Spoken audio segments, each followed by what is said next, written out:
Harap-harapan na tayong niloloko. Kakaibang korte ito. Korte ng kababalaghan. We have just witnessed proceedings without boundaries, while the Constitution, the law, and the rules burn. By remanding the impeachment complaint to the House, the Senate simply made things up as it went along, without care for either constitutionality or propriety. Di na kinailangan ng abogado dito dahil wala na sa batas ang pinag-usapan.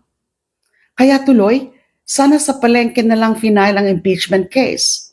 At least doon, may nagtitinda ng totoo.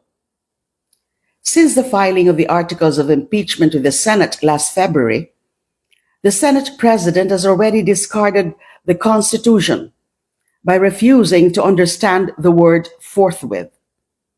Now the Senate, as impeachment court, has just lit the Constitution aflame.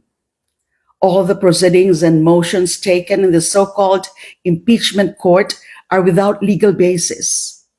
Where on earth does a judge move to dismiss the complaint and without hearing the parties first? Where is it in the rules of impeachment that a senator judge can move for dismissal? Where is it written that the impeachment court can remand the complaint to the House as a nice way of dismissing it? Ni hindi dininig ang House prosecutors para depensahan ang articles of impeachment.